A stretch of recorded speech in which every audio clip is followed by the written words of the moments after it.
Welcome back to Invicta Anglers. A couple things I want to talk about today. A lot of you know I do a lot of surf fishing, a lot of jetty fishing. I am by no means the best, by no means know everything knowledgeable.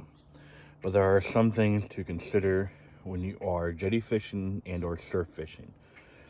Besides your rod, your waders, your boots, your gear, the biggest thing out of everything, in my personal opinion,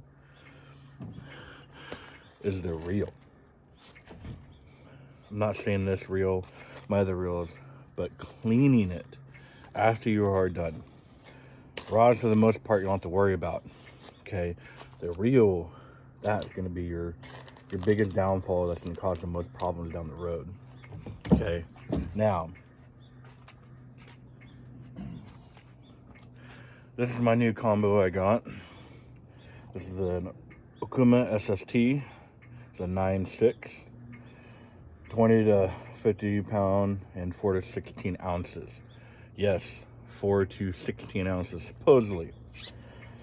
This is my Okuma freshwater left-handed with drag setup here. This is 50-pound test. Don't quote me on that. Now, these are brand new. These are the most expensive rods and reels I have bought. Okay, mostly everything else I buy from Ozark Trail, which is Walmart. I'll get it on clearance from Myers, which I'll go in more detail in my other videos.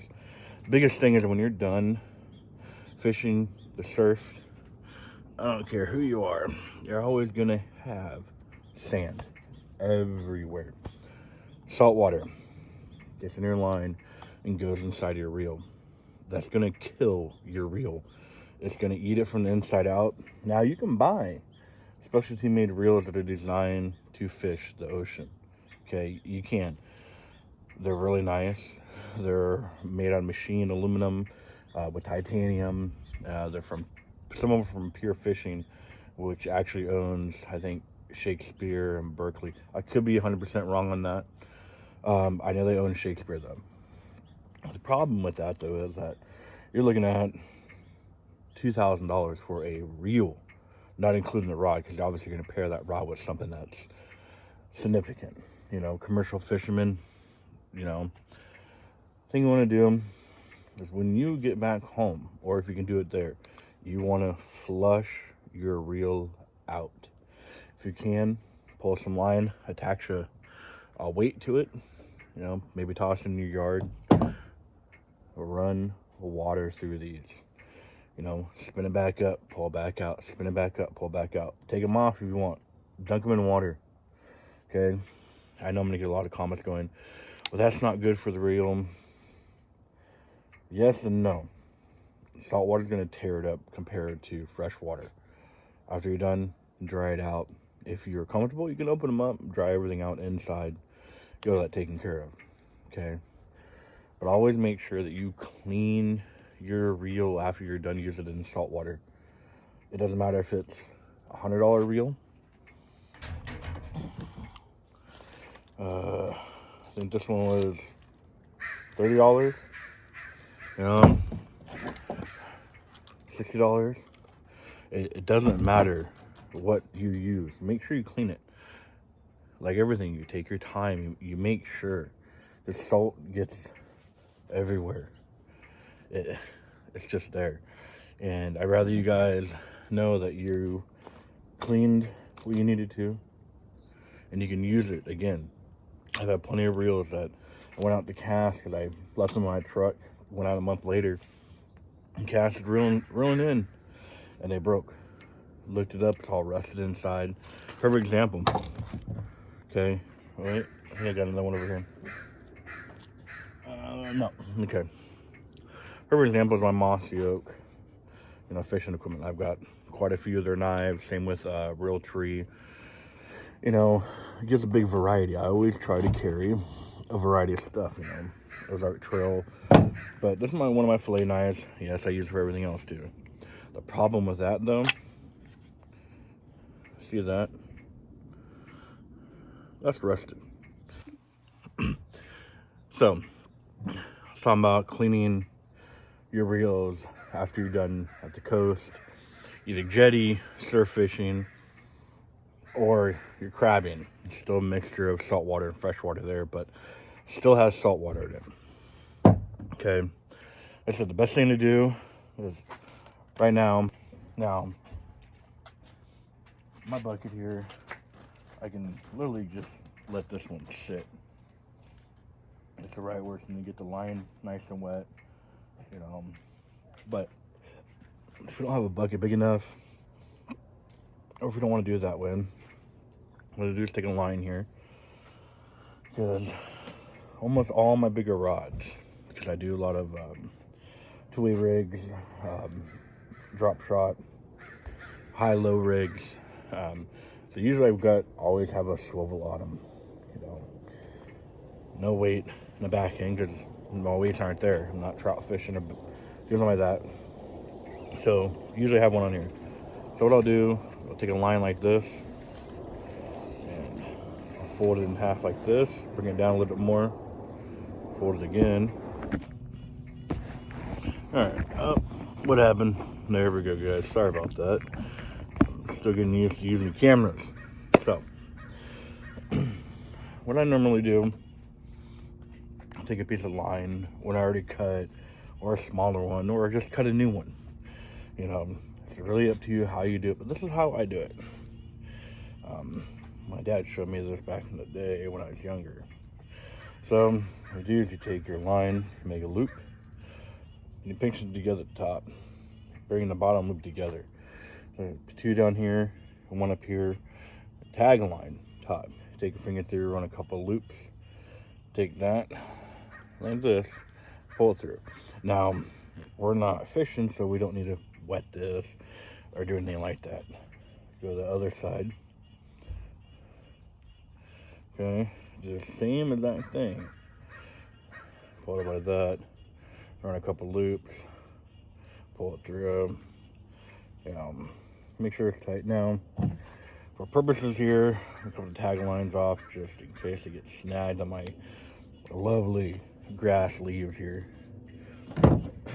So, after I do that here, take this one, without cutting the line here. Okay, so hold on. Then you find the end. This is why I tie these all the time. I love them. But you pinch the line here, pull it through. When I do, to make it easier for myself, you grab a little line, pull it through. Normally, all you gotta do is pull it right through. That's it. Okay. Now what I'm gonna do, because I want some of the line out, I'll go ahead and put it through the eye of whatever weight I'm gonna use. Do the same exact thing. So same. Now my weight's on here. It's on the line. You know. Now if I cast this out a little bit, the line's gonna go out.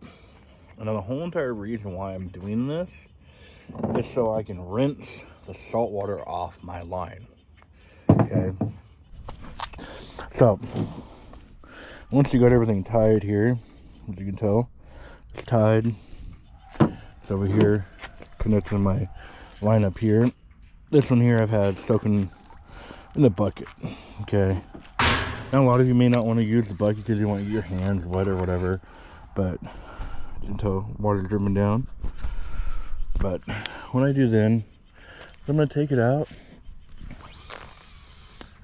I'm just gonna cast it across the street, pull it in somewhere. Now obviously, look at the line counter here. That's nowhere close to what I normally cast at, but it gives it a good amount. So what I'm gonna do, take some water over this line right here,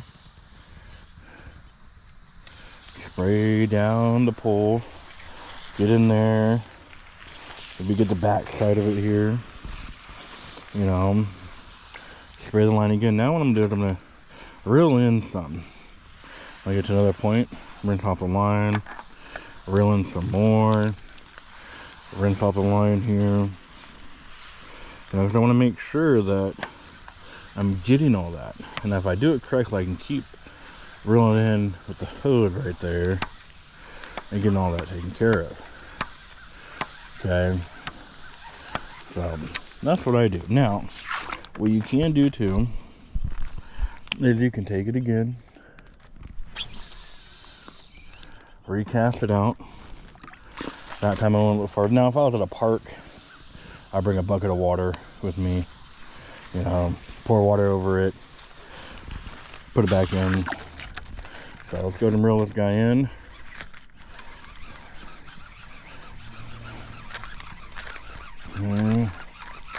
Now, since I know I get whenever some dirt, I'm gonna spray near the top of it here. Spray down in there again. And reel it all the way in. Okay. Now, the real cool thing about this, let it drop here. Put it back in my bucket here. Now, the really cool thing, if you've got multiple lines that you use and you fish, and you need to clean them, what you can do here,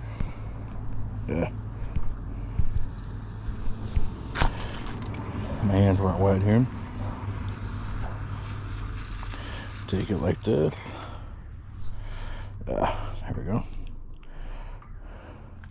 And you take the line, the end of it, have it run through, and back up like this.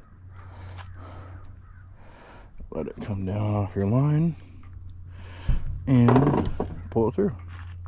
And now you're free. So then what you can do is, like my other rod here, which I'll get baited up here, is you do the same thing. I'll loosen that. And untangle this here. Put that in. I'm not looking to get that thing straight because honestly, I'm not fishing, so it doesn't matter. Pull this guy down so I can see where it's at. Now this guy's got the little hook here. Undo him. Put that right in there. Pick him up. Now, make sure you close the button again so it doesn't go everywhere. But you don't care. Take my hose out here, spray, line up all the way down, spray. Like I said, the whole entire point of this is to get rid of the salt water.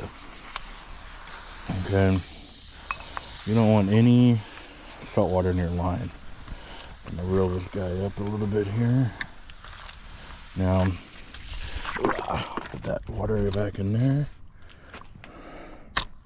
And do him, and then what we're gonna do is just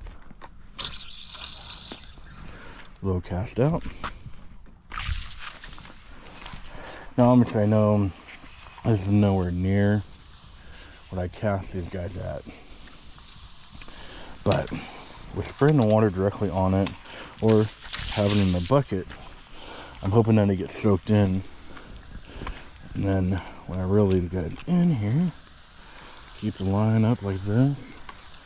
That's where the water still gets to them. I'm reeling it in here.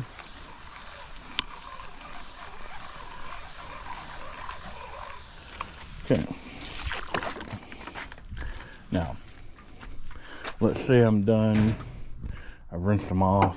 What I think is, you know, great here. I'll come back because I don't need to have this on.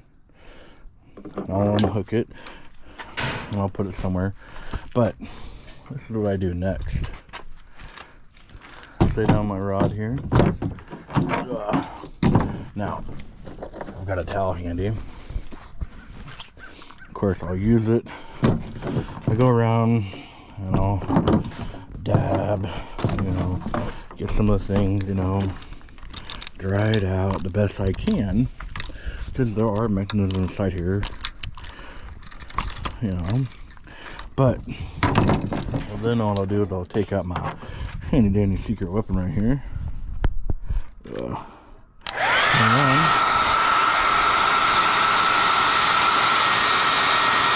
I will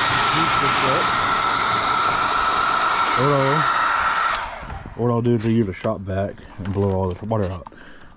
Right now I can't find my shop vac, so I'm using this. Get inside there.